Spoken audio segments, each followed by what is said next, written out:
school, and my daddy is a police officer, and I like it when Joe Wicks is Scooby-Doo. Hi, my name is Lucy. Hi, my name is William, and we go to high school. Primary school. And I like playing with the marbles one. I like playing on the field with my friends. And my daddy works at the police. My mummy is a teacher.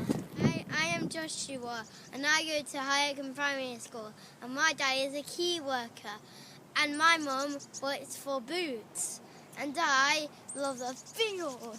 Whoa. Hello, I'm Charlotte, and my parents both work for Nottinghamshire Police.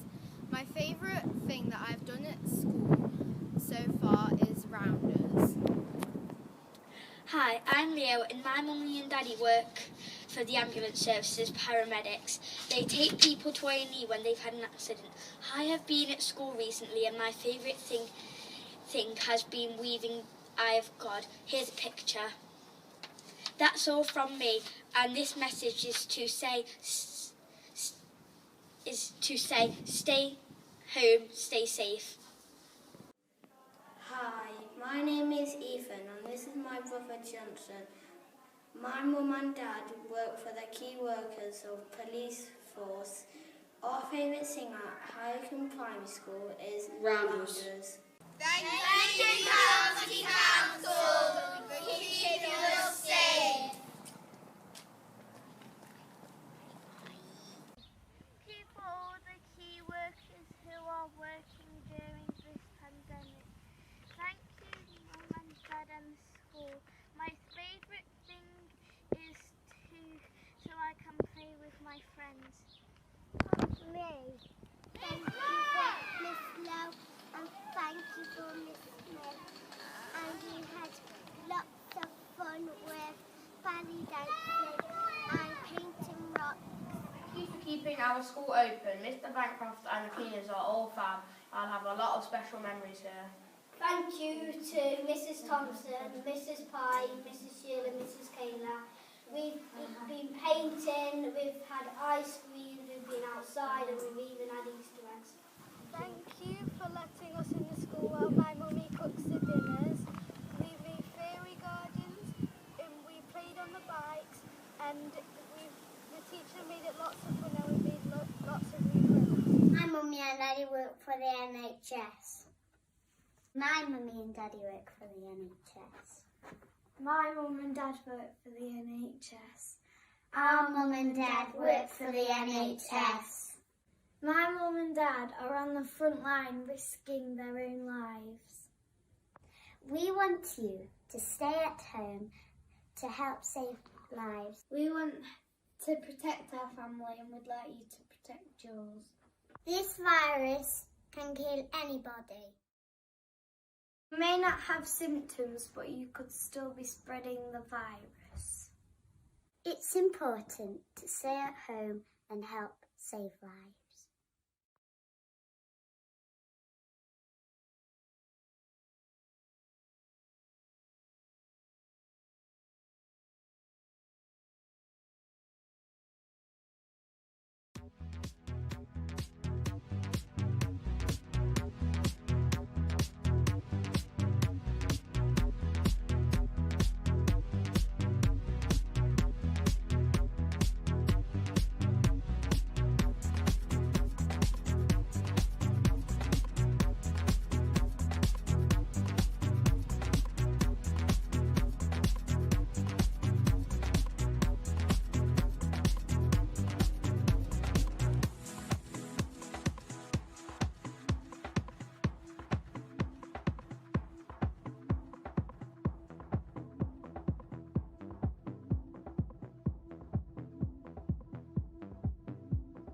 Ranger Rob saying goodbye.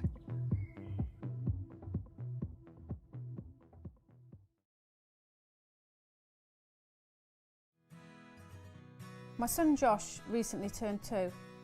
After we moved to the area, I needed to find a new nursery for him. A colleague mentioned that the Knott's Help Yourself website had a list of approved childcare providers. The site was easy to navigate and I was able to filter the search to my local area. Knott's Help Yourself was intuitive to use and offered me a wide variety of options.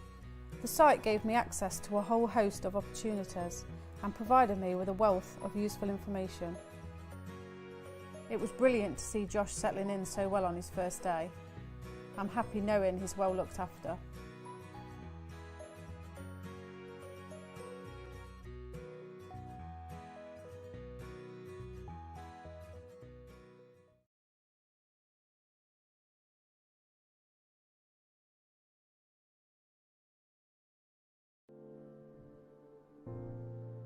I'm Gemma and this is my husband Paul, and we're both foster carers.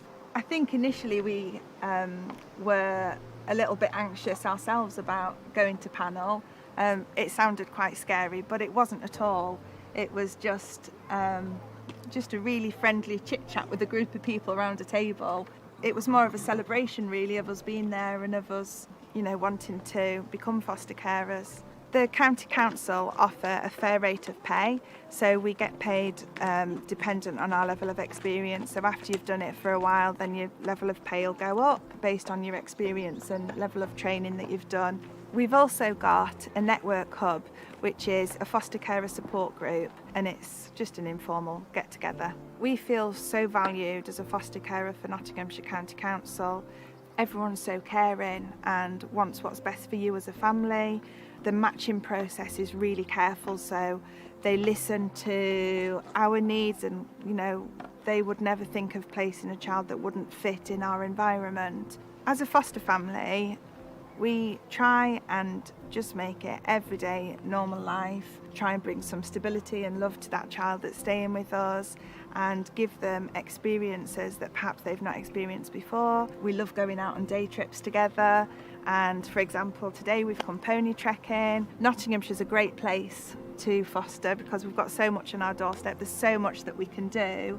I feel really lucky that we're able to foster here.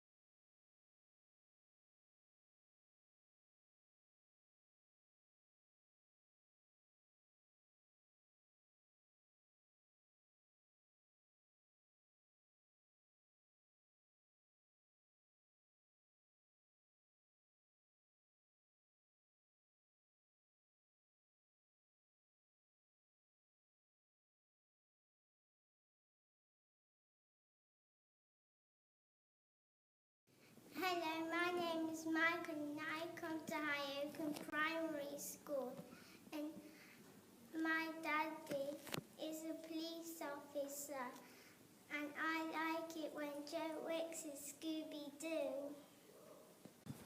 Hi, my name is Lucy. Hi, my name is William and we go to High Oakham Primary School.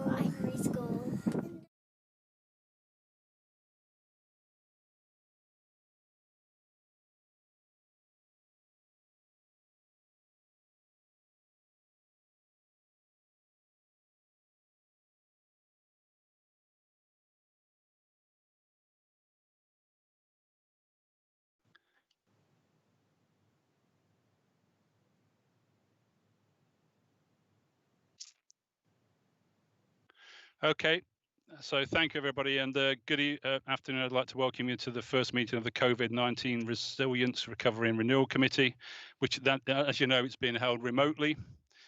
For the benefit of viewers to the live stream, I'll now ask Sarah to list the other members present today. Sarah, would you like to list the members, please? Thank you. So the other members present today are Councillors Regeneration, Joyce Bosniak, Ben Bradley, Mrs Kay Cutts, Stephen Garner, Michael Payne, Alan Rhodes and Jason Zadrozny.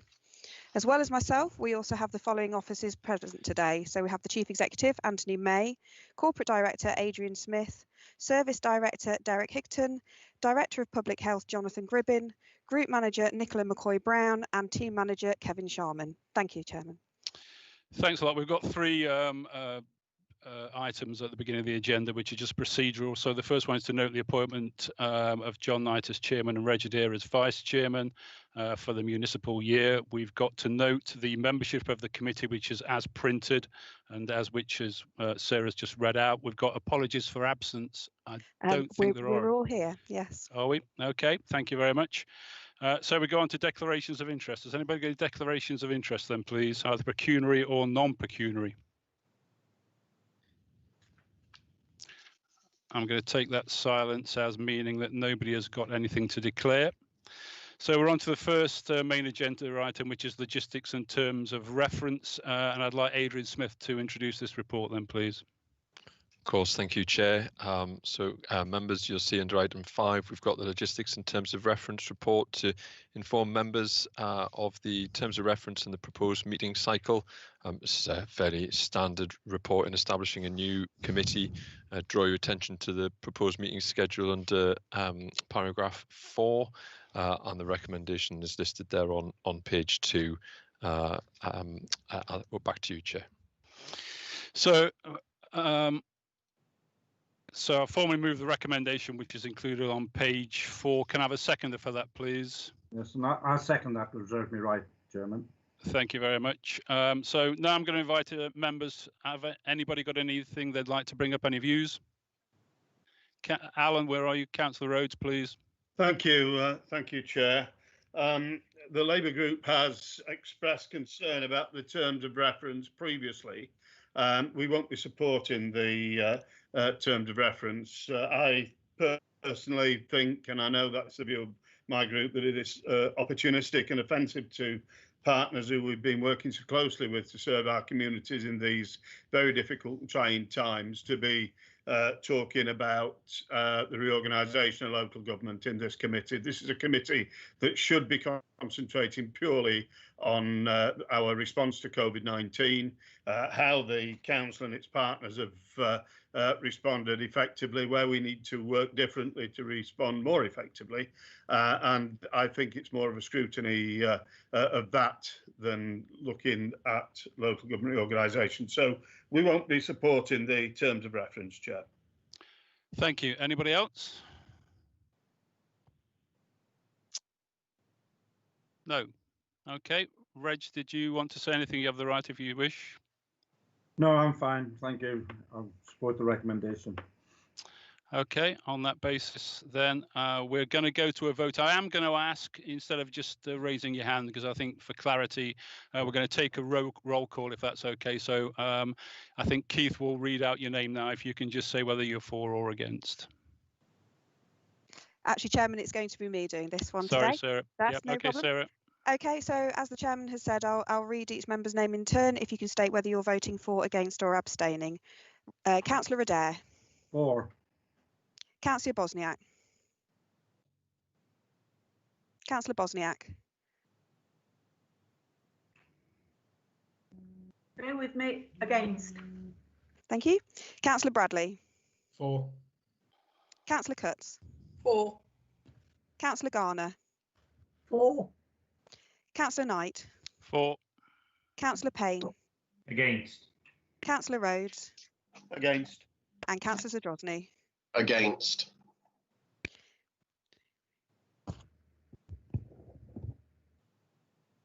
So that's 5 votes for, 4 votes against, and that's carried. Okay, thank you very much. As you've heard, that's been passed. We're now on to agenda item 6, which is the COVID-19 update report. Derek, I think you're going to introduce this report, please. Thank you, Chair. This report is the latest in a series of reports that have previously been brought to the County Council's Policy Committee that sets out our latest progress in responding to the coronavirus crisis in Nottinghamshire.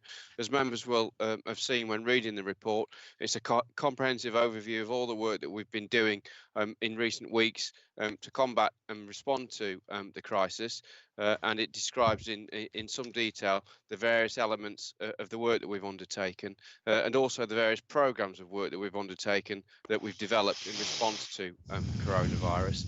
Myself and other colleagues are happy to answer questions from members in respect of any issues relating to the paper, and the purpose of the paper is really for members to note and to consider any actions that they consider appropriate.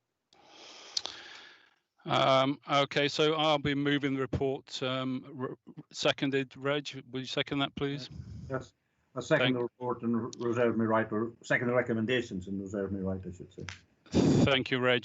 Can I open that up now for members? I'll invite your views and questions, please, for Derek. Councillor Rhodes. Councillor Rhodes. Thank you once again, Chair. Well, there are several questions on several specific parts of this report that I'm sure either yourself or your officers can respond to. The first specific area is on page 12, and it's paragraph 15, and it refers to a plan to build a new relationship with groups who are being developed and overseen by the Humanitarian Assistance Group. That's a group that has no member involvement, and I'm wondering when this will be ready for member approval and where it will be taken to for member approval. I'll ask all the questions, Chair, if that's helpful. Yeah, I think so. If you go through your questions, then Councillor Rhodes, and then we can ask the relevant officers. So that's the first one. How many have you got? Yep. Next one is page 13, and it's paragraph 21. It refers to the sponsored schemes referred to in June's policy committee. It says the take-up locally of the various nationally driven schemes has been reviewed through the economy cell. I'm interested in what the criteria is and who does not qualify for assistance in that in that particular scheme. On page 15, paragraph 33, it refers to the council's workforce, which has responded fantastically during this period, and I think that should be stated as often as possible. But there's no indication of how we're preparing the workforce for the possibility of a second pandemic that may or may not arrive, and obviously all of us hope that it doesn't, but the science is suggesting that it will do. And finally, if I may, it spans 2 pages, 17 and 30. Sorry, pages 16 and 17. I'm sorry, I'm fiddling with my papers. And it references the local resilience forum. It's an observation more than anything. I mean, there's been obviously speedy creation of a large number of discussion groups. The main components of LRF emergency response structures span 10 different cells. Then the main components of the LRF structure spans another 8 discussion groups. There's a risk, safety and emergency management board, a corporate transformation and recovery group, or recovery and transformation group, which in itself has 5 different corporate groups. I mean, it's a huge number of discussion groups about the way forward. I mean, I thought it looked like something out of Yes Minister personally, but I wonder 2 things really. How do these groups come together and share the information and their deliberations, and how do they collate this information? Actually, I've got a third question. Where does it all go to then to inform decision makers? Okay, thank you. There are quite a lot of questions there. I mean, just to take the last question first, I mean, the alternative to having a lot of these groups is to have just 1 or 2, and I think we'd be criticised if we just had 1 or 2 groups. I mean, some of these are dealing specifically with technical questions and questions of public health. Some are dealing with other issues. I do accept what you're saying, though, that at the moment, we probably do need a roadmap for members so that they know who to contact and about who is dealing with what. And that was actually brought up at the Outbreak Board Control Engagement Group, which is a cross-party reference group. I think there are 2 senior Labour members on that as well. But we did make that point, so I think you're quite right to make that point. Adrian, would you like to answer the technical questions that Councillor Rhodes brought up? Of course, thank you, Chair. So, Councillor Rhodes, I'll pick up a couple of those, and then I'll pass to Derek as well, who can pick up on the issues around workforce and the Risk Safety Emergency Management Board. So, in terms of the Humanitarian Support Hub, which, as you say, has been overseen by the Humanitarian Assistance Group, the Community Support Hub has been a really invaluable tool in providing liaison for residents who need support, but predominantly with food or access to medicine and other issues, and providing them a pathway to get that support throughout the pandemic. One of the real benefits that we've secured in doing that is a kind of reinvigoration of the relationship with the voluntary and community sector, and we've been able to create some pathways of support that we hadn't quite been able to manage under under normal circumstances. And I think it's been recognised from partners, whether that's in adult social care, whether it's in children's or in the wider partnership with colleagues in the health system, that this new relationship with voluntary and community sector will provide us with huge benefits if we're able to embed it going forward. So we've been trying to work with voluntary and community sector to not only look at how we can embed that relationship going forward, but also how we can give care to their ongoing financial resilience. Obviously, you'll be aware that the county councils run a community grant scheme during the pandemic to try and support voluntary and community sector groups across the county, but we're aware that there are still a number of groups who are struggling with fundraising and therefore will have ongoing issues with respect to their financial resilience. So the plan will be brought together. The Humanitarian Assistance Group has been the kind of locus through which we've done that, and I'd anticipate it would either come back to this committee in terms of the COVID-related elements of it, or more likely into Councillor Cotty's committee around communities in place in the autumn. The second question you asked related to the discretionary business grant scheme. Well, that's the grant scheme that's been administered by district and borough partners, a very prescriptive scheme largely targeted at SMEs. I think we've provided updates in each of our COVID-19 reports to let members know how that scheme has been performing. It's predominantly for businesses that are like I say, SMEs and not able to access funding through other means. And I think at this point across the county, there remains around 10% of the fund left to administer. It's a huge fund, which I think is up to around the £135 million mark that's been paid out by district and borough partners on behalf of government. We report it here so that members have a wider picture of the kinds of support that's out there for businesses. I'll perhaps let Derek come back in a minute in relation to your question about workforce, but let me comment just briefly on the LRF reporting and the questions you raised there. You're right. There are a number of groups and cells there, which in some respects is not uncommon. When we would have an incident, we would normally break down the LRF response into specialist cells, as Councillor Knight just outlined. But of course, the pandemic that we've been responding to here has been, I think the oft-used term is unprecedented, but the scale and complexity of it has been huge. And therefore, we've worked incredibly hard with partners across all sectors to put a structure together that works.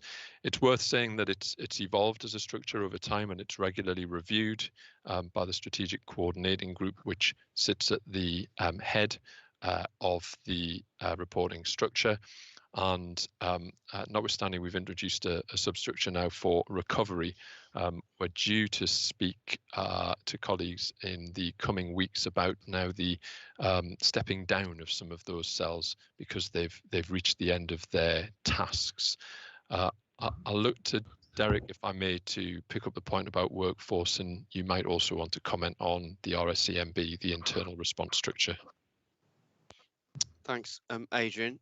Just then to follow on in terms of RSEMB, that's Risk Safety and Emergency Management Board is a kind of long-standing group, officer group within the County Council that stands to deal with both long-term issues of risk for the County Council, and to ensure that the County Council has a collective and corporate conversation about managing that risk, but is also in place to be stood up in the case of emergency. It feeds into each departmental risk, safety and emergency management group, and as such ensures that there's a flow of information across the council in relation to how we deal with, at an operational level and at an officer level, our response to individual emergencies and episodes, whether that's flooding or coronavirus. It's, as I say, it's long-standing. It's well supported by departments across the council, and doesn't represent an unnecessary drain on either officer capacity or time. And in fact, I think it's actually well valued by all of the departments, because it ensures that key messages about how to deal with real incidents like coronavirus get disseminated effectively across the county council. As far then, Councillor Rose, as your question around the risks of second wave and how we might deal with that in a workforce perspective, before I come in, I'll just bring in Jonathan Gribbin, our Director of Public Health, who's best placed to advise on where we are in a broader sense in terms of our preparation for the second wave. Good afternoon, councillors. So let me just check out the question. I think it was, where would that work to manage a second wave be undertaken? So if I can briefly just differentiate between the second wave, which I think we're all anticipating for the winter period, and on the other hand, the small outbreaks which are likely to spring up and that we can deal with in a more immediate way over the coming months. So we now have good arrangements in place across Nottinghamshire to do the latter. The question about where we will manage the work to deal with a second wave, I think that links in back to the comment about the Local Resilience Forum, because on the one hand, there will be some work that needs doing within the county council to deal with this, and that might be tackled through RSAMB or other arrangements within the organisation.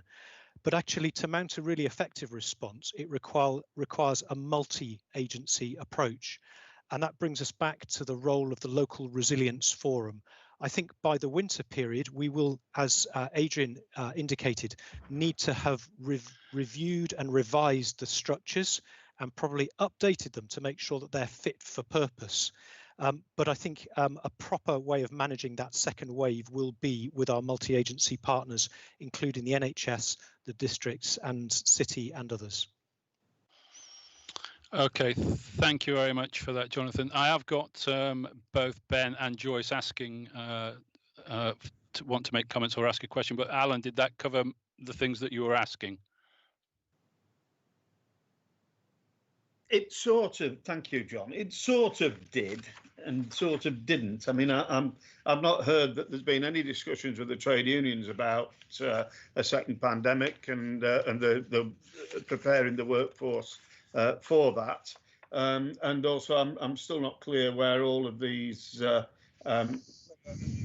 considerations of the various groups is eventually going to be reported back. I apologise if I've misheard or not heard those two questions being answered, but I'm not clear in my own mind about where those questions have been answered. Well, I have asked for a roadmap to be given to members because it is complicated. There are lots of different strands to this. Obviously, the virus doesn't affect just public health, it affects the economy and, as you say, members of staff. So I think what I'm going to ask the officers to do is to try and draw up something that members can use as a crib sheet. But before I move on to... You did say that, Chair. I apologise, you did. Yeah, okay. But before I move on, Anthony, I think there have been meetings with the trade unions? Thank you, Chair. Good afternoon, members. Yes, Alan, so March Toward is meeting regularly with the trade unions and has done throughout, sometimes a couple of times each week, and most recently yesterday. And we've kept the trade unions in lockstep with us every step of the way. And indeed, some of the trade unions officials are using us as an exemplar elsewhere in the region and in the country for the way that we've communicated with them, particularly around some of the more difficult and sensitive issues, such as the use of PPE. So I can reassure you that Marge in particular has worked really hard to keep the trade unions up to date and will do in the preparation for any second wave. If I might add something to your final question, which was, where does all this work get reported so that members can debate it, scrutinise it and consider it? It will be this committee, Alan. Part of the terms of reference is to make sure that we are resilient for a second wave. And I would expect officers to bring a report to the next meeting so that we can start to lay out the framework of our preparation for any second wave, building upon the learning for the first. Thank you, Anthony. So, Ben, you've been sitting patiently, and Joyce, I've seen you. So, Ben first, please. Your mic's off, Ben. I'll get there eventually. Thank Yeah. you. Thank you very much. Similarly, because it's quite a broad report, obviously, a broad range of points and questions, but I'll try and be brief. I'm talking to Colin Pettigrew a lot about the schools issue, and I think broadly it's been well managed, but there are two things I just wanted to know. One is are there any schools that are still not open at all? And if so, why? I'm not aware of any, but I know less about the other parts of the county than my own. And the second was point 5 on page 4, which raises the risk of children being stranded at bus stops. More of a point to raise than anything, but obviously that would be totally unacceptable, massive safeguarding problems. So I assume we're having conversations with bus companies about that ahead of September. Paragraph 24 to 30. Around futures and the kind of growth hub skills agenda. I wonder if we know yet or can assess what the impact of the government announcements and the summer statement last week might bring to that, or what opportunities that might present us, or certainly what the council's engagement in that might be. And then paragraph 43, which touches on working from home in the council's own premises. Obviously, the advice nationally has changed slightly in that from a private sector perspective, people are being encouraged slightly more to go back to work where that's possible rather than stay home. And with that being the kind of private sector advice, I wonder if ours will change slightly to reflect that, or is the intention still for the majority of staff to stay at home? And then finally, just the table on services and what's open and what's not. I appreciate some of the figures from the rest of the report are a few weeks old, and I wonder where the updates are on this. I kind of picked out day services, children's centres and youth services as key ones that should be open as soon as possible in my view, and I just wondered if there was an update on if and when those were properly up and running. Well, that was all from me, Chair. Thank you, Ben. Anthony, would you like to deal with those, please? Thanks, Chair. Thanks, Ben. The school's information should be on our website, and haven't got it to hand. I'll ask Colin to clarify that for you later today, Ben, whether there are any schools that are remain closed. I'm not aware of any, but I don't have that at my fingertips. As far as transport is concerned, yes, we're working with the transport providers very closely to make all of our preparations for school transport in the autumn term. Adrian and Colin are working on that jointly. Committee chairs had a briefing about it earlier this week. And once we've got the finishing touches to that, I'll make sure that other group leaders get a briefing as well, because it's a very important part of our approach to returning children and young people to school. As far as how we might benefit from government announcements around support for skills, it's too early to say. We're just working through the detail of that, and maybe that's also something we could bring back to a future meeting of this committee.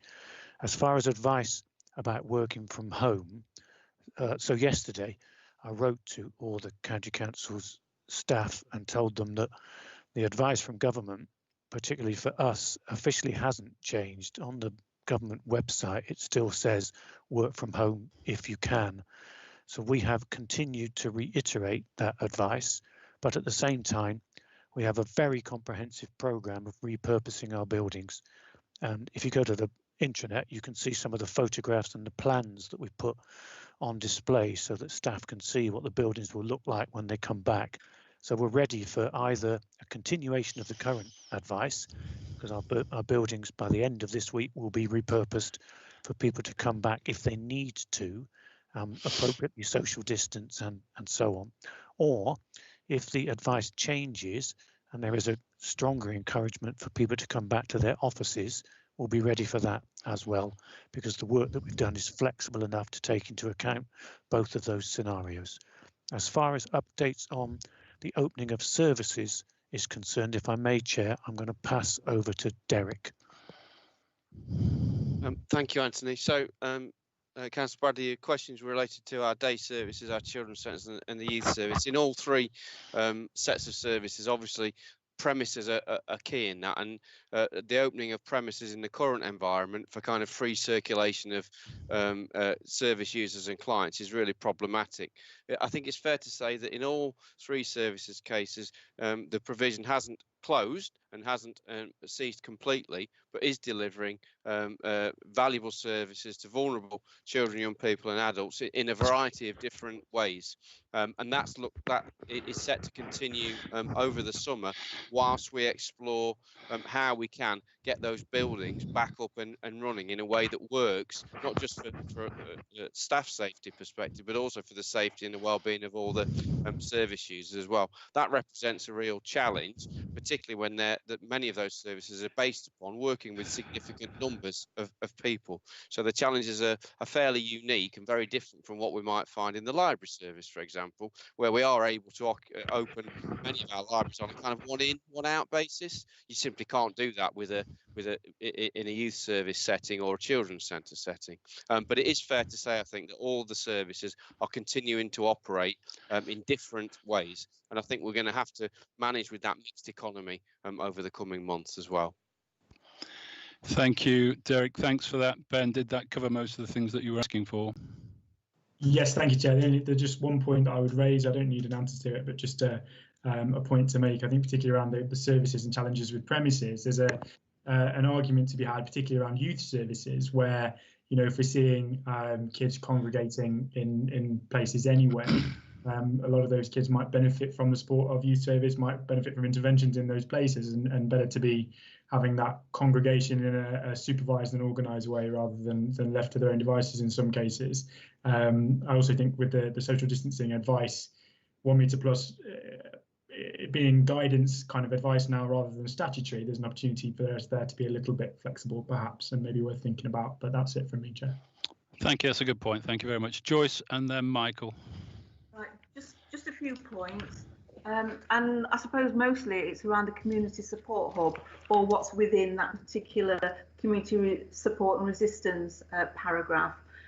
Because at number 11, first and foremost, I'd like to thank Anthony for reminding us that our role here is also to scrutinise and challenge and ask questions.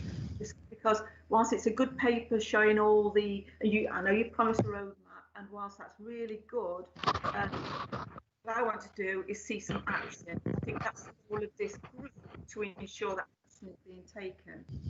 So one of the questions I wanted to mention, to ask, is around paragraph 11, where we talk about 277 voluntary groups.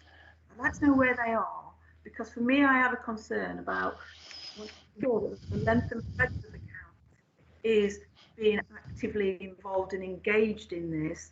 One of the key things for me is I think we need to work more closely with our county council in those areas. And if we feel that some areas are being left behind, in terms of we know that there's voluntary groups or for some reason are not getting involved, then certainly county councillors can do that. So I think it's that level of detail that I'm after. I want to see how it relates to different divisions within the county. I've also got a question on the community fund, and I can see there that we've spent a total of £494,000, but where has that gone? And again, are all communities, all divisions getting that money, or even asking for that money? Because again, we should be encouraging them to ask for it.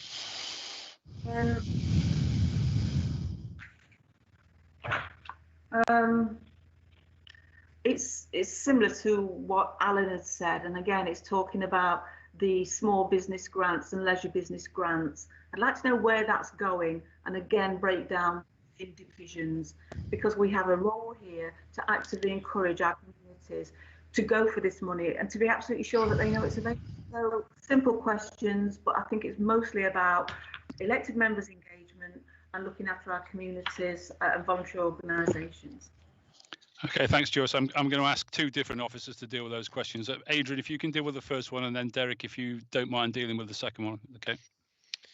Yes, of course. Thanks, Chair. So in terms of your first question, Joyce, we have established within the community response hub a dashboard that allows us to show on a map, an interactive map, where every single one of those voluntary organisations is based, including the radius of support that they offer, and also we can pinpoint similarly the individuals and businesses that have registered, although obviously in a way that doesn't divulge any personal information. More than happily provide that to an update to this committee going forward if that would be something that would be helpful. But I'm very pleased to report that there's excellent county-wide coverage in terms of the reach from the organ registered on the hub so far. Let me just touch very briefly on your last question as well before Derek maybe comments on the community fund.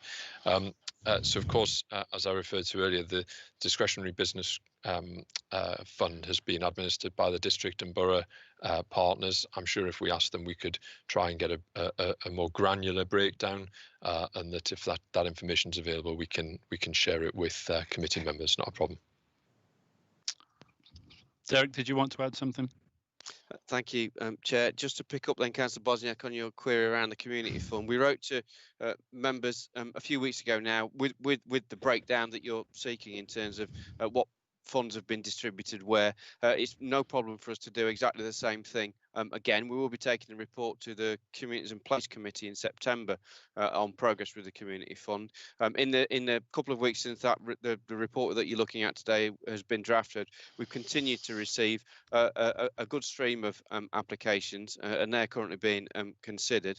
And we've seen in recent weeks an increasing number of applications from Mansfield, Ashfield, and Gedling in particular, which were the areas where we were struggling to obtain applications from in the first couple of months of the scheme. But we can by all means circulate a more up-to-date breakdown to members. Right, thank you. Thank you. Thanks, Joyce. Mike, I've got you down next. Thanks, John. I guess, first of all, Chair, just to say well done to all officers, to Anthony and the entire team for their involvement in the LRF and the very complex work, as Adrian refers to. I think the way in which the LRF has worked, partners across the county districts and other agencies, is a fine example of not being defined by local government boundaries and by local government structures and people working across the divide. And I think our officers deserve huge credit for complex work. I guess just a couple of questions and points, really, Chair, if I may. Yeah. The report refers to vulnerable children, young people and families and gives quite detailed information around work in that area, which should be commended. I've got a particular concern around the issue of child poverty. We know that there's been a steady increase in child poverty through many governments since the 1960s, a steady increase. And I think throughout this virus, vulnerable families in the county, it's often felt like we've all been in the same storm, but we've not all been in the same boat. And I just wondered who's taking a lead on a strategy to tackle child poverty. We know there were issues earlier in the year around school meals over summer, which thankfully the government have provided some additional support around. And I do know that there's been a steady increase in eligible people applying for school meals, Chair, across the county.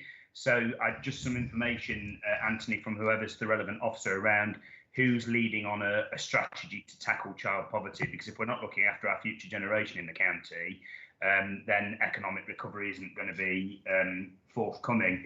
And I guess just to flow out from that, is it a time for the County Council to reconsider whether we need a local welfare assistance fund? I know that it was closed down a number of years ago. I understand why it was closed down, because of the financial challenges we face.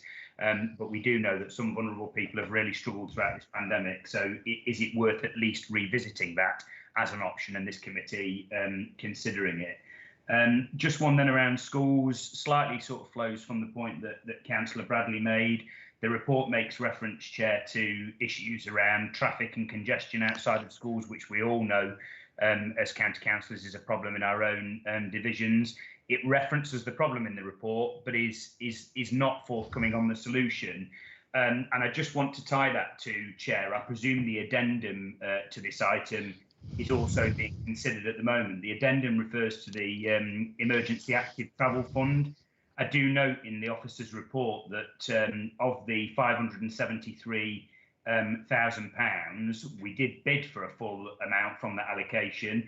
We were only successful in securing £263,250, which left us £309,750 down on what we could have been receiving. That is a shocking loss of funding to the County Council, missing out on nearly 50% of the funding that we were eligible for. Why were our schemes not good enough when other councils like Nottingham City were able to secure over 100%? And I hope we're going to do better in tranche 2, and just understanding some of the feedback we've had from government around that would be appreciated, and also what the proactive plan is going to be around congestion at our schools as well, Chair.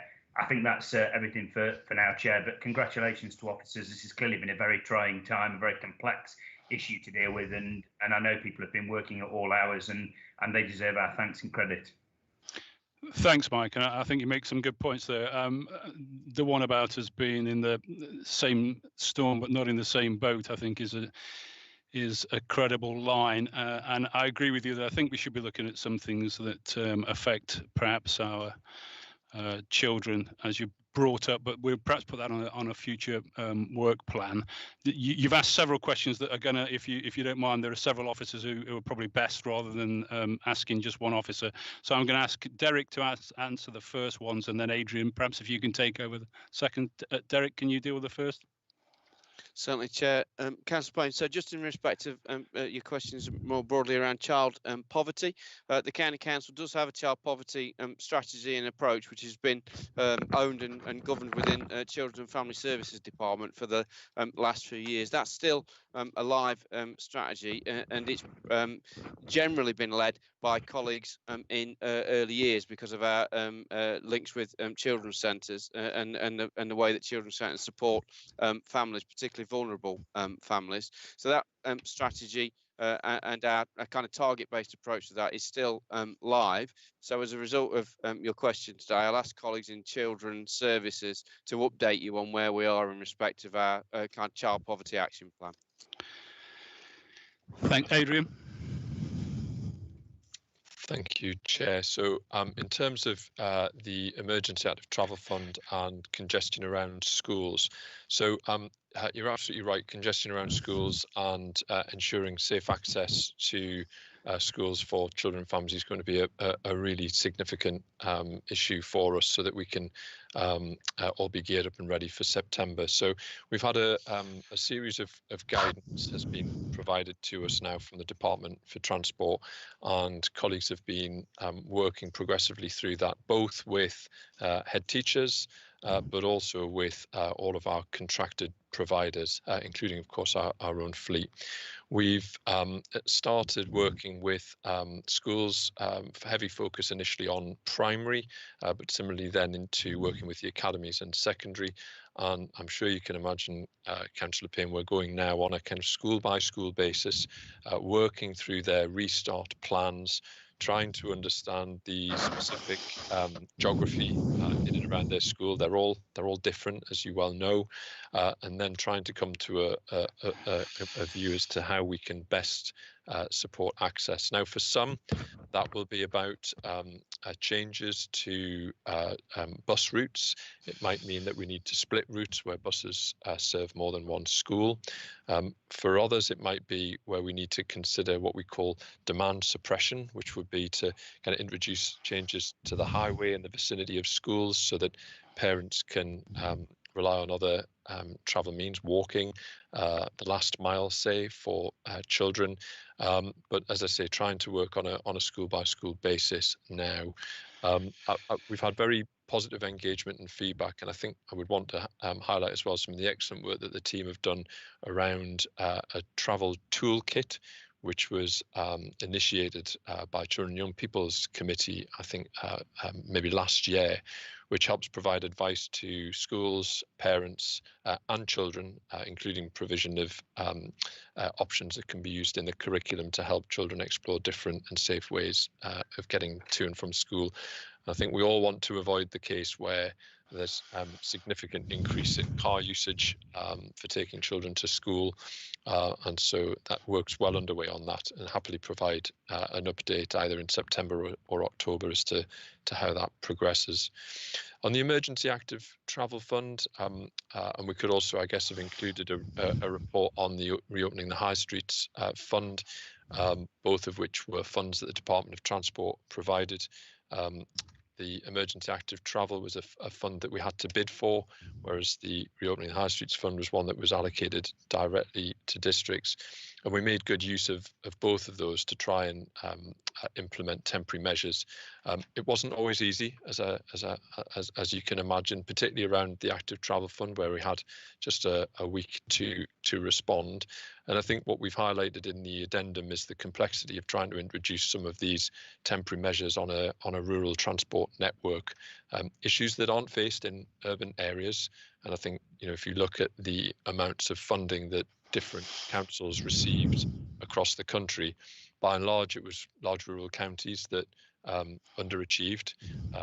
Staffordshire, Lincolnshire and others all got less than 50% of their bids, whereas obviously in urban areas they were able to be more successful. And in part that's because there's greater capacity on the network in urban areas to be able to, say, segregate or close lanes or reallocate.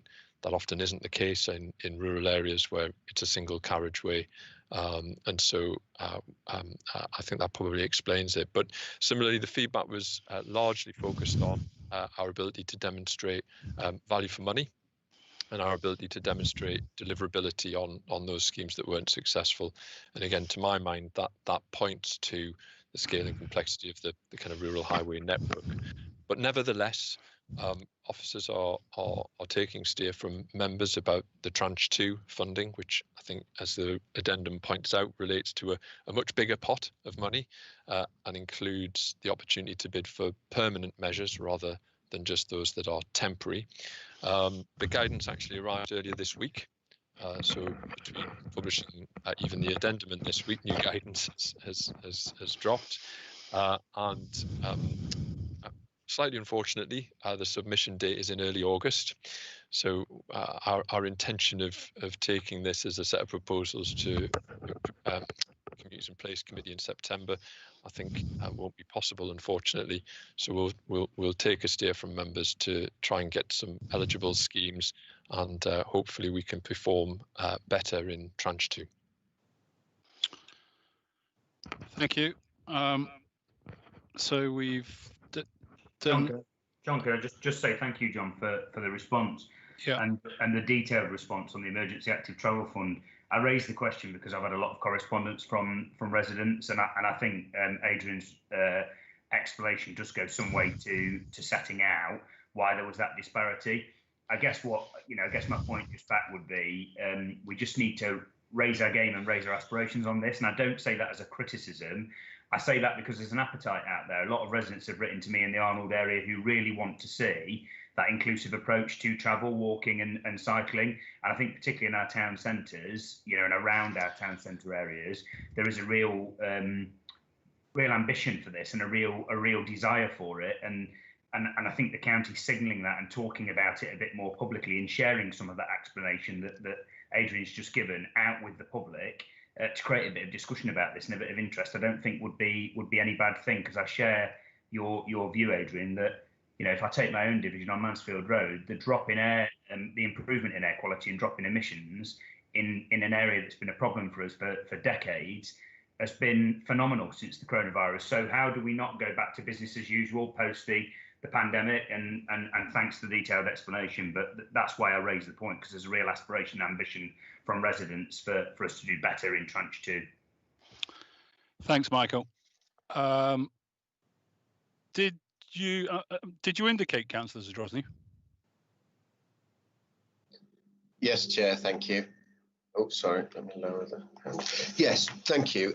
Just a couple of quick points. I mean, this report is lengthy with lots and lots of sort of headings that talk about many areas, and I think we could be here for a very long time if we delved into a lot of them. And I think that's perhaps a broader issue about how we report back on some of this stuff, because I've got loads of questions, and members have talked about so many various issues, children's centres and grants and everything else. I've got questions about the libraries reopening and all sorts of those other services. And I think perhaps allowing that this is the first meeting, that we need to find a mechanism for disseminating more detailed information about each of those areas. And I appreciate we can go to the committee papers from those relevant committees, but given the terms of reference are for us to develop policy or to scrutinise and to help come up with short-term ideas about fixing some of those things, I think we just need to have a more in-depth way of helping and highlighting some of those particular areas.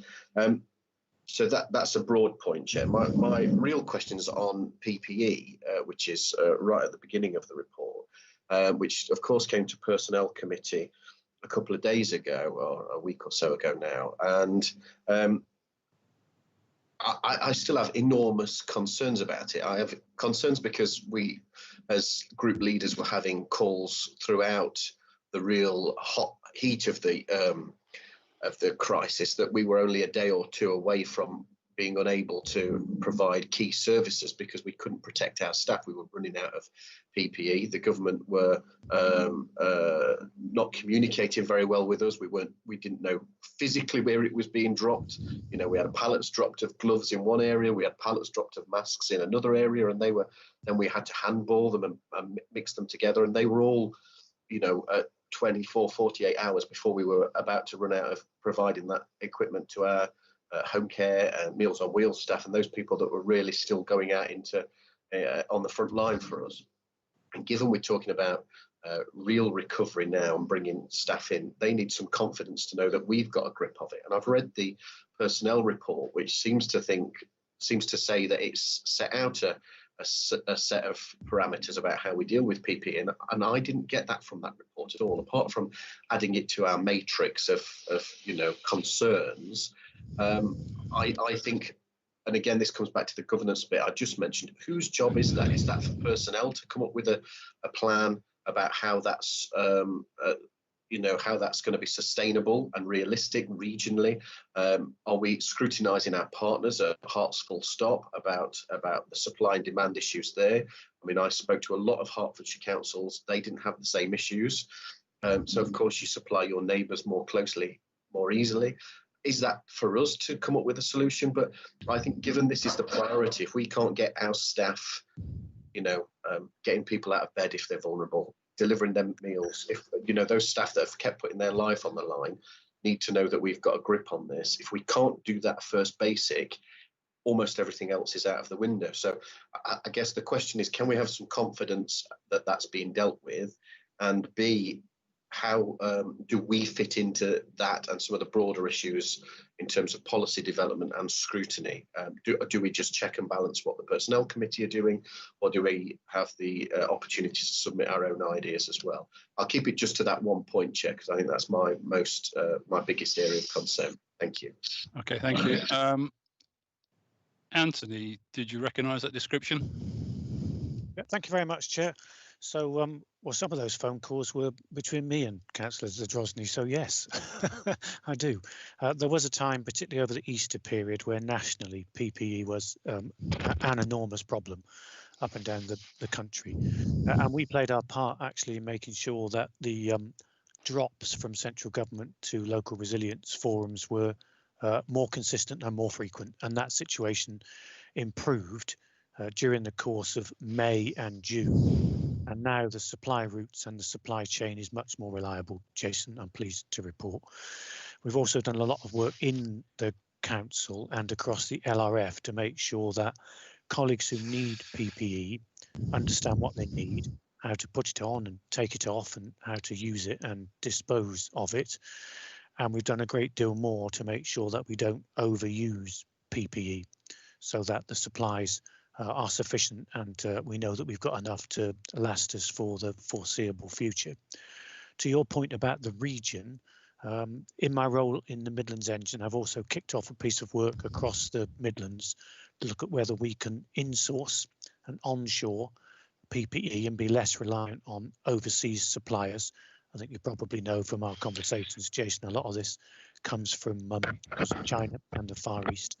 We've done a good piece of work recently, held 3 workshops with suppliers and procurement managers across the region, and we're confident that given time and the right encouragement from partners, we can insource some PPE and maybe even manufacture it, some of it in the region. That will take some time. Clearly, that's not going to happen overnight, but this is likely to be going on for some time, especially if we get a second wave. So we're working really hard to tackle the PPE issue at source. We've got supplies and we can rely on them better, but also that we might do something about the supply chain and our over-reliance on certain parts of the globe. In the middle of that, your question about scrutiny and how do members know that we're doing that effectively, I think is a very good one. I would need to go back and read the policy personnel committee papers myself, Jason, but there's no reason with the chair's indulgence why we couldn't come back to this committee with an update on PPE, either at the next meeting or the meeting after, and explain to members how we manage all of those issues that I've described, and particularly how we manage the interface with frontline staff so that they remain confident that we can supply them with the kit that keeps them safe and keeps our services running. Yeah, I think that's a good idea. So if you can put that onto the programme, please, Anthony, I think that's worth coming back. I think we've given this agenda item a good run now. So with members' permission, I'm going to move on to the vote. I haven't heard anybody say that they're against the recommendations, but for clarity, I'm going to ask Sarah to go through you again. So if you take yourself off mute, she will ask you whether you're for or against the recommendations. Thank you. So once again, I will call each member in turn, and if you can say whether you are for, against or abstaining. Councillor Adair. For. Councillor Bosniak. For. Councillor Bradley. For. Councillor Cutts. For. Councillor Garner. For. Councillor Knight. For. Councillor Payne. For. Councillor Rhodes. For. Councillor Zadrozny. For. Thank you. That was unanimously carried. Okay, thank you, colleagues. We're on to number 7 now, which is the approach to resilience and lessons learned. Derek, I think you're going to introduce this report. Is that correct? Absolutely. Thank you, Chair. Again, I'll be brief. This report covers off 2 key areas, really. The first is to give members, and it's appropriate for this committee, and of course it follows on from some of the conversations earlier on in the meeting, give members early sight of the outcome of some assurance work that our audit team have been doing in respect of the County Council's response to the initial wave of the coronavirus pandemic. And you'll see outlined in the report that there's room for confidence and assurance from the independent auditor's perspective on how the County Council has dealt with a variety of different aspects of that first wave, the initial coronavirus outbreak. The second area of the report really focuses upon how we're going to continue to review from a County Council perspective, lessons learned, things that we could do differently, better in the future, both in respect of the potential for a second wave, but also more broadly in respect of our kind of emergency response in a more general sense, and how that will then feed into a wider LRF lessons learned and review process, so that it's not just the County Council, but Nottinghamshire's public sector and all of our public partners as a whole. So the report effectively covers off 2 aligned but parallel areas of activity relating to assurance and lessons learned coming out of the initial wave of the coronavirus pandemic. More than happy to take questions that members may have. Thank you, Derek. So obviously some of the questions that members asked were probably more pertinent to this agenda item, but that doesn't really matter. So I would ask you, though, not to repeat yourself if you've got a similar question. I'm going to formally move the recommendations. We're on page 28. Can I have a seconder, please? Yes, I'll second that and reserve my right. Thank you, Reg. So I'd like to now invite any questions or comments, please, Alan. Thank you, Chair. Yes, just under the heading, learning the lessons from the response, starting at paragraph 17 on page 26 for members' assistance. It references the County Council debriefing. I'm interested in what Derek said about learning the lessons and working differently, perhaps, if we need to in future, and so on and so forth. That's really important. And it talks about some kind of feedback from colleagues at some point during July. I think that's referenced in paragraph 21. You have to excuse me, I'm losing my own place here, but there's some sort of process planning for future, for feedback, for helping the planning for future incidents. And it says that it's starting during July. Is that on track? It's 16th of July now. Has that process commenced? And what sort of feedback are we getting so far? Yep, Derek. Thank you for that question. It's just about to commence next week. We're beginning that process because, of course, we're constrained, as the report mentioned. We would normally come together in large groups to kind of debrief, and because this is an emergency that has impacted upon every facet of the County Council's operation, it's a more complex process than usual to kind of pull together all of the intelligence and perspective of different staff groups in respect of this particular emergency. So it's a process that's just about to start. Thank you, Alan. Anybody else? No? Okay. Oh, sorry, Joyce, I missed you. Right.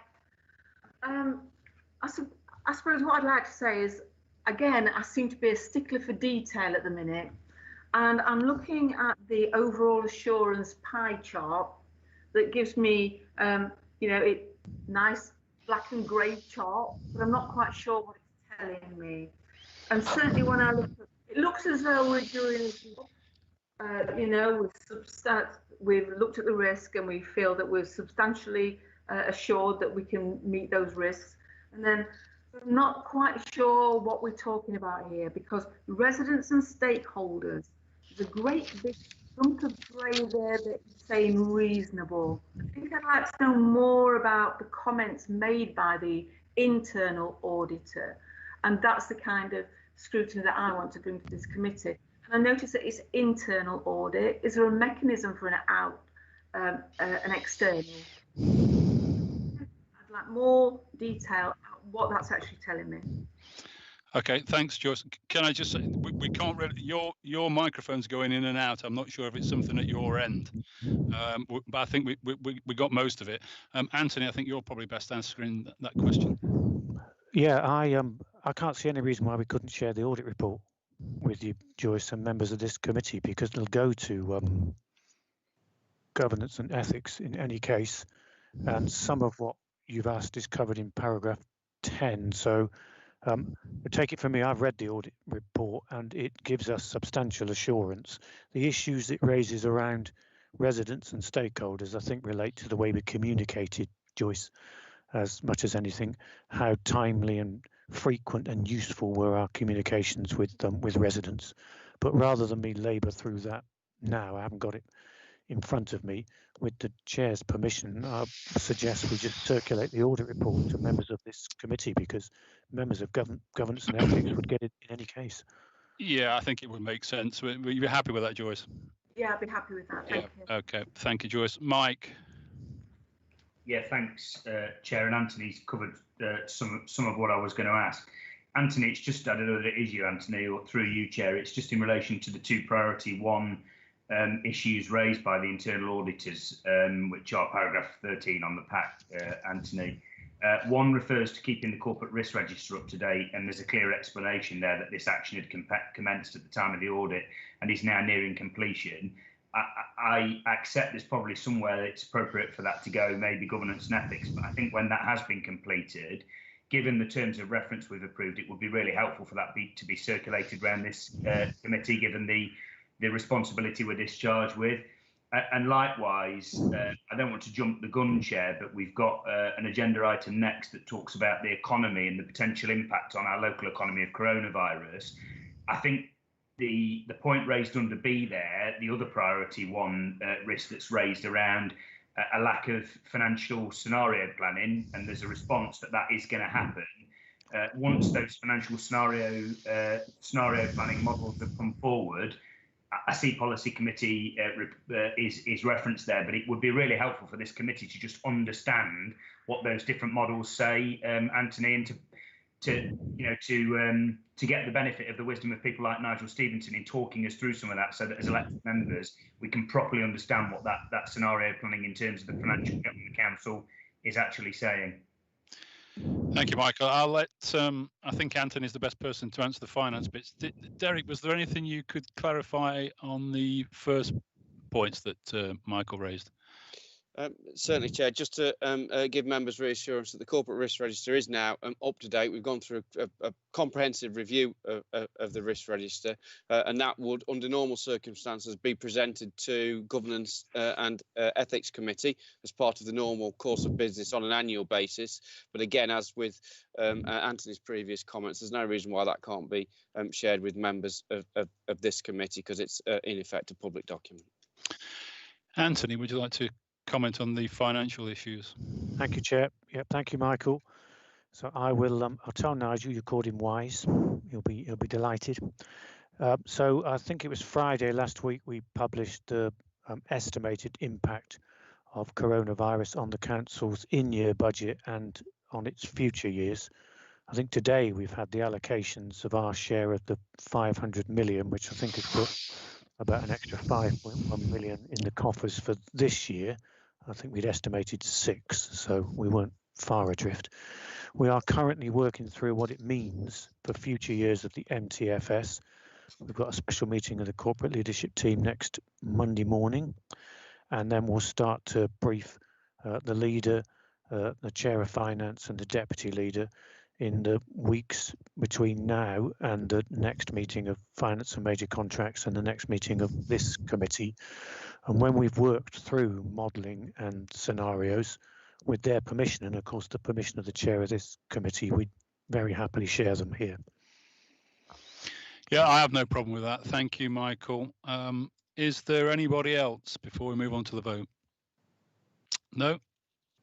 Okay, so on page 28, you've got the, again, same routine. I haven't heard anybody saying that they're against the recommendations, but I am going to ask for a recorded vote. So could you do that now, please? Yes, thank you, Chairman. So once again, if you can say whether you're voting for, against or abstaining. Councillor Adair. For. Councillor Bosniak. For. Councillor Bradley. Ben. Councillor Bradley. For. Buzzing isn't me, for the record. Councillor Cutts. For. Councillor Garner. For. Councillor Knight. For. Councillor Payne. For. Councillor Rhodes. For. And Councillor Zadrozny. For. That's unanimously agreed. Thank you very much. So we're now on to number 8, which is the Economic Recovery Framework. So we're going to introduce this, and I'm going to hand it over to Adrian. Adrian, do you want to initiate the report, please? Thank you, Chair. So members, just a brief introduction from me. I'm sure you'll have questions to raise. So this report gives an update on some progress with the work so far in terms of economic recovery. As I'm sure you can imagine, we're getting more and better data every day. about the impact that COVID-19 and lockdown in particular has had on the economy of Nottinghamshire and the East Midlands more generally. With each new day, as we find that information out, we're able to further refine our plans. The report gives an overview of the emerging priorities that are set out in paragraph 12 and the sort of themes that we would expect or that we're proposing that the recovery plan is framed around. So people, particularly focusing on employment and skills, business, trying to support businesses and particularly help business growth, place, looking at town centres, infrastructure, looking at both digital and traditional infrastructure, and then the visitor economy, which I'm sure members will be aware has taken a particular hit over the period of the pandemic. So the report gives some reference to some longer term plans that we've got in train to help grow the economy in Nottinghamshire, but gives a reference to the acceleration that we're trying to achieve in those, particularly around the Development Corporation, which is something we're in regular negotiation with government to progress. But it also, given the urgency and the fact that some of those longer term projects will take time to come to fruition, the report sets out the more immediate actions that we've been taking, particularly in response to an invitation that came down from government in early June to provide and make a case for some shovel-ready projects for investment in the county. And we're seeking endorsement from you as members for the 4 projects, all 4 of which have now been shortlisted. And I'm delighted to update members that since that we have now submitted full detailed cases to the LEP. That was done by the deadline of lunchtime on Monday. And furthermore, the 3 clarification questions that we were asked yesterday with a 2-hour turnaround time were completed and returned to the LEP. And we hope that we're successful, including some or all of the £11 million of investment that's been sought through the LEP. So recommendations are to approve the approach on the recovery plan and to endorse those 4 projects and the 5th that we're proposing to submit later in the year. Thank you, Chair. Thank you, Adrian. So I'm going to formally move those on page 39. Do I have a seconder, please? Yes, I'll second that and reserve my right. Okay. Thank you. And with members' agreement, I've asked for, I think this is a really vital part of the new committee. I've asked for the economic recovery agenda to be given some kind of priority with, as I say, hopefully members will agree with that. I want to also praise the staff who have been working hard while we've been in the COVID lockdown. All 4 of our bids have actually at this stage been shortlisted. That doesn't mean, of course, that we'll get all 4 of them, indeed any of them, but we are in competition with other county councils and other organisations. So I think I hope you agree with me that the officers need commendation for the bids they've put in. So does anybody want to ask any further questions or comments? So you got Alan first. Alan, are you indicating? You're on mute, Alan. Muting myself. Yes, thank you, Chair. Comments, really. I mean, I agree it is a very important report, this, because it talks about how we move forward. I mean, there are some eye-watering statistics at paragraph 6 and 7.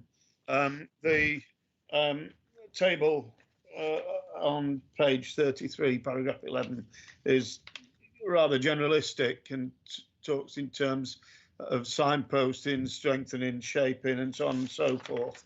I guess that's to be expected at this stage, but obviously I'll be keen to see the plan with specific deliverables that is referred to in paragraph 13. I do hope we don't have to wait too long to see that, because it is really important.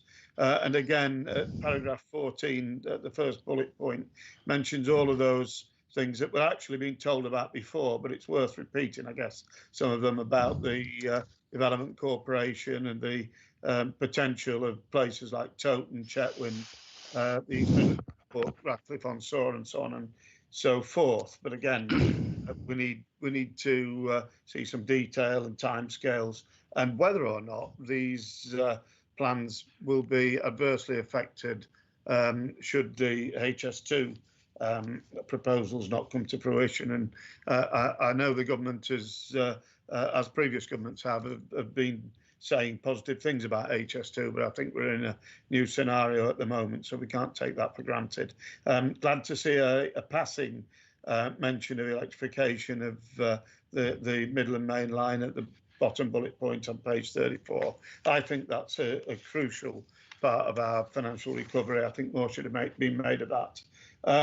But that's about all. I'm not quite sure what relevance paragraph 29 has in the report, to be honest, Chair. I think it probably is not relevant, but the rest of the report's commendable, but we need to see more detail in the fullness of time.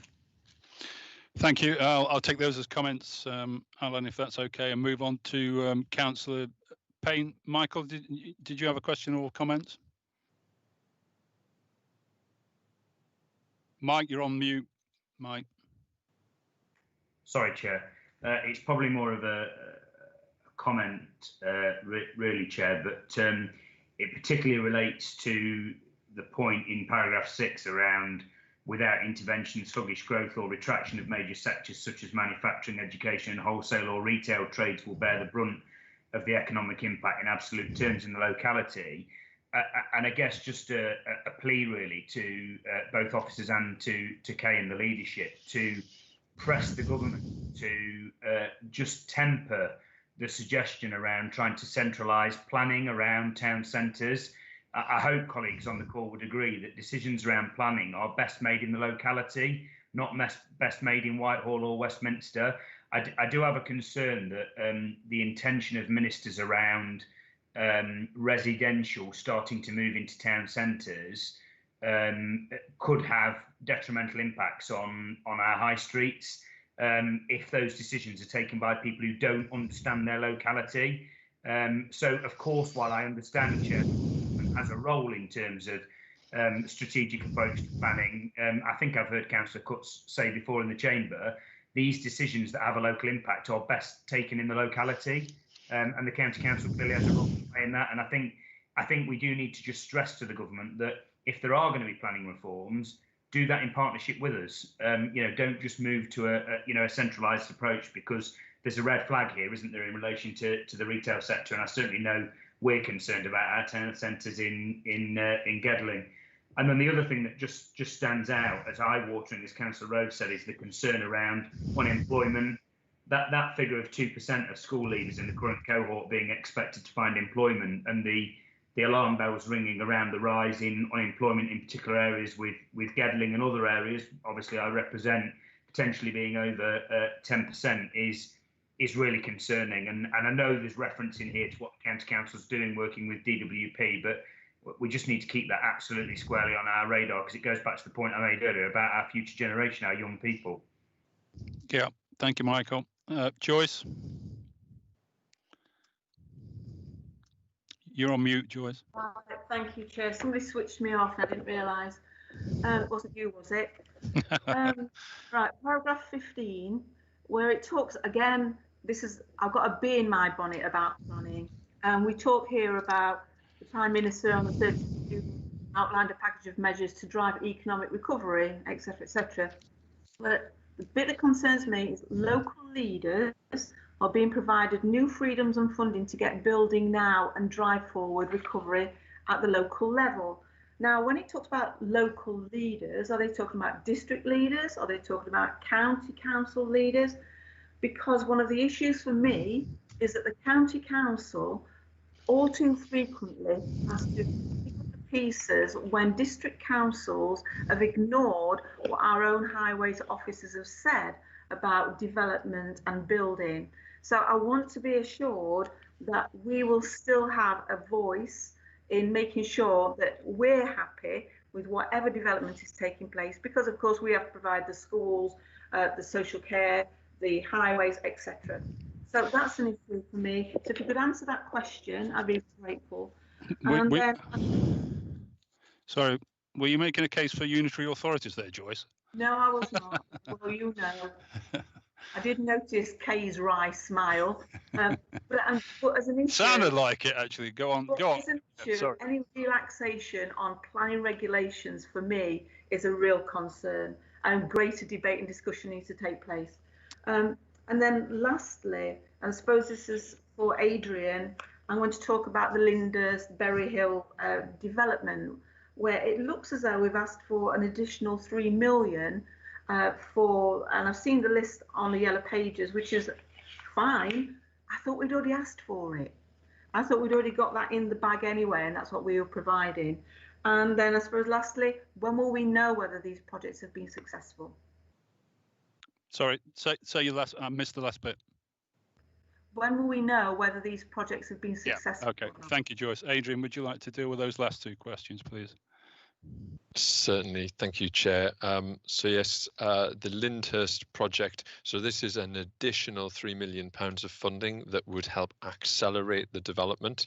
That was very much the core thrust of the announcement that was made by Department for Housing, Communities and Local Government. And so the Lyndhurst site, by virtue of it being a live development, met all of the eligibility criteria. And by seeking the additional public sector intervention, we're able to accelerate delivery within the very short timescales that are prescribed by the fund. So from memory, this was one of our highest scoring bids that we submitted. And as I say, it would deliver the benefits of the Lyndhurst scheme for the local community and businesses in the area earlier than previously anticipated. The other thing I would add is that in terms of the overall fund, so the government have made an allocation of £44 million for the D2N2 LEP. So whilst we bid for £91 million, that is still the fifth highest allocation of any LEP in the country. So we've done well as a region. And of course, the fact that we've got 4 projects through to the final list reflects well on and positions us well in the county. There isn't a timetable for the conclusion as yet. Ministers have provided the LEP with a framework to use to now assess the bids and to come up with a set of proposals to spend the 44 million. That's being independently assessed at the moment. We hope to hear very soon, not least so that we can get on with the investment and the infrastructure and the projects to help benefit businesses and residents in the county, but also to meet the tight timescales I referred to by which these projects have to be completed.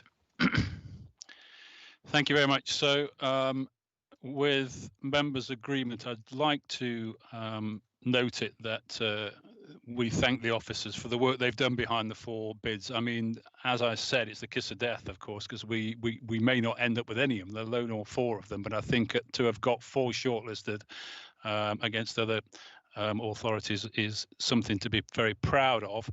You've seen the recommendations on page 39. Again, I didn't hear anybody. John, oh, sorry. Ben and Kay. Oh, I beg your pardon. Ben and Kay, sorry. Ben. Thanks, John. I was about to butt in myself and tell you off. Yeah. You also preempted my thanks to Joyce for that great case for unitarisation as well, which you presented very well. I just had a couple of points to make, and particularly around skills and youth unemployment, which those who follow what I do elsewhere will know is kind of my cup of tea. And I wondered effectively around are there many other schemes that will exist nationally and things that all the skills agencies and colleges and whatever will come together to try and do. Is there something we can add within the county? I know that Adrian will be aware of some projects, Institute of Technology and Advanced Manufacturing Centre and things across Mansfield and Ashfield. But also I had a proposal that I discussed with Colin a few weeks ago around Nottinghamshire University and how we might bring together a voluntary scheme for school leavers, which required a change to the benefit system, which I've managed to secure, which is built around the traineeship model, where now young people will be able to access traineeship programs and still claim it as credit rather than job seeking, which is the change that we needed for this voluntary program. Colin was really keen to get young people, particularly people who deferred the year of university, but it could be any school leaver, to go back into our public services for a kind of voluntary year. and rather than being unemployed, rather than paying them to sit at home or apply for jobs that don't exist, whether we can get, for example, people waiting to go and do teaching degrees to go and volunteer in our schools to do some of this catch-up work with particularly vulnerable or disadvantaged children. And I just wondered whether it was Colin or whether there's another officer that might be best placed to have that proper discussion with, because I appreciate it's not for now. So who would be the best person for me to take that up with? The second thing was just a point around paragraph 14 and the report / development corporation discussion, just to let the committee know that myself and Nottinghamshire colleagues met the Chief Secretary of the Treasury to pitch the Freeport bid yesterday, which seemed to go really well. Paragraph 33, I just wanted some clarification. It talks about D2N2, or in fact, it talks about matching people's skills, a job match kind of service, which could crop up in the wake of all of this, try and get people back into work. It's something D2N2 have also separately mentioned to me, and I just wanted to make sure that that was a collaboration rather than a duplication of a service, because they seem to have brought that up with me separately. And the final thing was just that these projects, which are great as far as I can see, is this a public document? And if not, I'm happy to share it if so. If not, could we send these projects around to the county's MPs, who I'm sure would be quite keen and willing to speak to ministers in that department about them? Thanks, Ben. There's a couple of good suggestions there as well. I like the idea about the graduate volunteers. I'm not sure whether you might run into legal issues with that, even if they are voluntary. But I'll ask Adrian, can you deal with some of the questions that Ben made there, please? Yeah, of course. Thank you, Chair. So I'm happy, Ben, to act as that kind of point of liaison to talk about the ideas that you've put forward there, and particularly in relation to that first priority that we're proposing for the recovery plan around people, employment and skills. We'd welcome a further discussion about those things. We have already, I think as Anthony just referred to, started the work, including with Futures, to be working through the opportunities that government announced recently. So, you know, the extra £32 million for the National Careers Service that we'd hope Futures will certainly benefit from directly, the extra £17 million for the academy work placements across different sectors, which again, we want to work with Futures and the LEP to secure for young people and people who are out of work in Nottinghamshire. So that's kind of work in progress. I think the issue in terms of the employment brokerage, and I think you heard me refer to this morning when we were talking about some of the issues and opportunities in Mansfield, is that we've got a very diverse sector of supply in terms of support for people who are out of work at the moment in the county, and sometimes that market of provision can be a bit fragmented, and so there's an opportunity here that we're signalling, and if we can work with the LEP to add value, then I would certainly encourage that, to try and act as a broker between people who need support and the best placed services to support them, recognizing that some of these people in our communities who are on a journey back to work face multiple barriers that might not just be about their skills, but it might be about mental health, it might be about debt, it might be about housing. So I think what we're flagging here is that there's a possible need for some further intervention, and we'll be working that up over the summer as we develop the plan, and when we bring this back in September, hopefully with your input, we'll be able to make some recommendations about a suitable role for the County Council to play. The point about the projects, I mean, by virtue of the papers going out for this committee, that these are all in the public domain. More than happily share them with any people in your network, if I can call it that, to try and support our bids. Yes, we'd certainly welcome that. Thanks, Ben. Very constructive. Kay, I've got you next. Members, I can't actually see the electronic hand signal, so I'm afraid to say if you wave if you need to speak, I'm afraid we've got to go back to that kind of method. Kay, you are next, please. Thank you very much, Chairman. I think this is probably one of the most interesting discussions we've had for a very long time. Over the past 3 years, we have been pushing very much the agenda of regeneration of the East Midlands and not just Nottinghamshire, Because it's quite clear to me that if it's a truism as well, that if you have a railway, it comes from somewhere and it goes to somewhere. That's one of the reasons I've been so keen on championing the HS2Y, the eastern side of it. It's a very interesting piece of railway, actually, because a lot of it is already in existence, in so much as when it goes to the East Coast Main Line, it goes all the way up to Edinburgh. But of course, it doesn't serve Leeds at all. And York is, well, York's a journey there as well. The rail system from Nottinghamshire to Birmingham is so Byzantine, it takes so long to travel 50 miles. It's probably quicker by horse and carriage these days than some of the railway system. We are very much left out of date. We didn't secure the Midland Main Line electrification. That's right to the top of the agenda now. I think the carbon support from the government for getting rid of diesel and also all the carbon fuels is really going to help that, because of course you can't run a train along there if you're using diesel, and diesel's already being phased out. Yesterday we had on the policy committee papers considerable amount of spending, first of all in our own building and repair and maintenance, and that's in schools, youth centres, day centres and things, because they get neglected. And I think from memory, I haven't got the papers with me, there was probably something like getting on for £5 million there. It's also the work that we're doing on Top Wighay. We have secured again a massive amount of money from government for that, for the 2 junctions on the Annesley bypass, the A611, and also the infrastructure on the inside. We are not having gas laid to that site because A, gas is very expensive to lay, something like £4 million, but B, because the government are going to be phasing out gas boilers, and therefore it doesn't seem much point in putting them in to start taking it out soon. So we're very much working on the government's agenda here. Now, the Toton station, when we first looked at it, was just a station, just that, with a park and ride site outside. The amount of work that's been done through that board, and we've had, I think, pretty well cooperation from across the East Midlands counties of this, including the district councils, is to make that a station with the train coming to it, but also a new village with an opportunity for people to be able to work there, to live there, to take their recreation there, where it's largely traffic calmed, but it's going to be connected to just about the rest of the world. Because the HS2 station there is a hub station. It's not just one line of it there, which is why it was so galling when it was proposed to remove that there.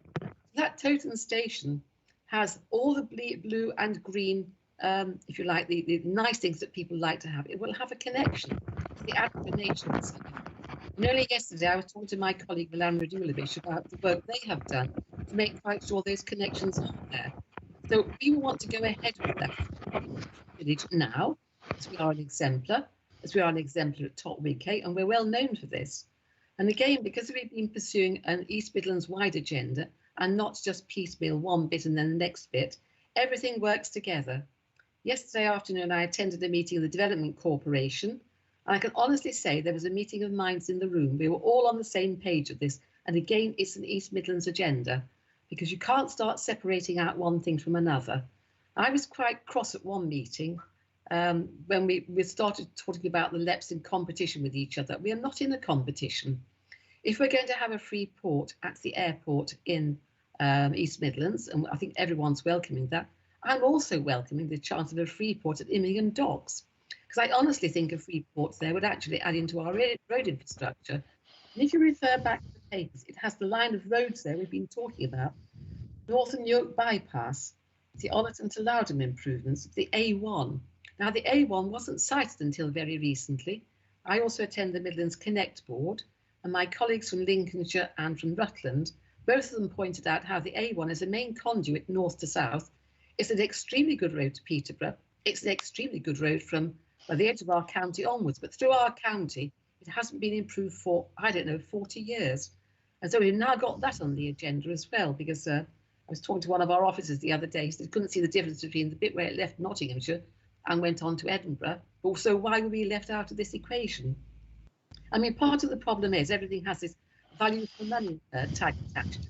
We're always in competition, or have been, with the rest of the country. Where the South has so much development going off, they always score better than we do.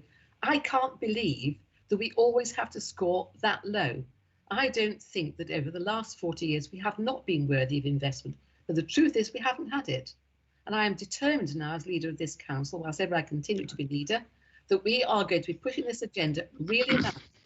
And I think we do have governments here. We do have the East Midlands councils here. We do have Sir John's here. We are on the radar of Connect. We are on the radar of HS2. And all of those things together are more than the sum of their parts. It isn't one thing or the other. It's everything together, which is why we're also championing the Midland Main Line electrification, because without any of those pieces, it can't go ahead. And I'm very concerned about the future of our children. I think they should be back in school. I think they miss great lumps of their education. I feel very concerned about that. We had a meeting last week with West Notts College, the new Vice-Chancellor there. It was a very fruitful meeting. We were able to talk about apprenticeships, about the skills that we have in this county, how our young people don't all want to go to university. That doesn't make them not capable of being educated. It makes them bored with academic education because they like the practical application. And I'll say it again, as I said so often, give them 2 bits of wire to twiddle together and they will make something, because we do have those skills in our county. I'm sure some of you can remember when at Beeston we had a factory that was called Plessy. Plessy then was sold to Ericsson's, and Ericsson's then of course pulled out and retreated back into Sweden. And I was reminded by Sir John yesterday, actually had a little startup company there called a Nokia, the mobile phone. Nobody wanted it. It got sold off. So it's time we brought those skills back to our county and used the skills of the people here. You know, we've had a mining industry for a very long time. The mining industry was very diverse. It had people of all sorts of skills, not just hewing coal, the pumping, the electricity, the clean air, everything that happened down a mine was very skilled. And those sorts of skills are still within our workforce. We need to harness them. So I really hope that by this committee, we can start telling government we are really serious at investing in not just Nottinghamshire, but in the East Midlands. And that goes for housing too, because housing has to be carbon neutral. But I am concerned about the city centre. I do think they do have a problem, because if the retail's going, I actually think the market towns are going to have more retail in them because people feel safer going to the market towns. But something has to happen in the market towns after that, and something has to happen in the city of Nottingham. And it's not good enough to keep waiting for things to happen and put back a centre there. I think we should have housing in the city as well. You certainly those brownfield sites to get people living and working there, and also going to the local shops. So I think it needs to come back as a vibrant community once more. So this is all very much on the agenda. I have been pressing really hard over more than the last 3 years. And I know I've had a lot of support from many of you who've spoken warmly in meetings about these things. And I think this is our council when we work best together, when we have a project together to draw down funding for our economy. Because each of you are just as concerned about the economy as I am, and the future of our young people as well. But I couldn't resist this item on the agenda, which is so much of what I've been spending my time doing. Just rounding up, those things are all happening now, but we need to keep them happening, and we all need to buy into it.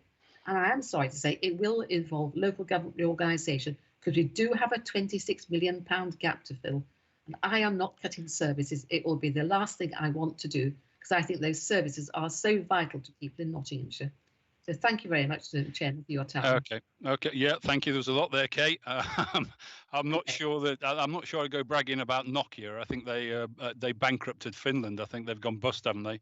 But I mean, the rest of it I would agree with, including the A1, which frankly is a disgrace in the East Midlands. I mean, it is like a motorway further south, as you say, and further north it is a motorway. Our bit is the only bit I can think of where you have to overtake a combine harvester at 30 miles an hour. And the East Midlands has always been the poor relation of these regional bodies. I don't know why that is. I agree with you. And I think actually now we've got a set of MPs who are working together, and that can only be a good thing. So thank you for your comments. I think we've given this a good hearing, don't you, everybody? So I'm prepared to move the recommendations on page 39. Again, I didn't hear anybody gainsay them, but I'm going to ask for a recorded vote if that's okay. So Sarah? Thank you. So once again, if members could say whether they're voting for, against or abstaining when I call their name. Councillor Adair. For. Councillor Bosniak. For. Councillor Bradley. For. Councillor Cutts. For. Councillor Garner. For. Councillor Knight. For. Councillor Payne. For. Councillor Rhodes. For. And Councillor Zadrozny. Can you call Councillor Zadrozny again? I didn't think he heard you. No, Councillor Zadrozny. For. Thank you.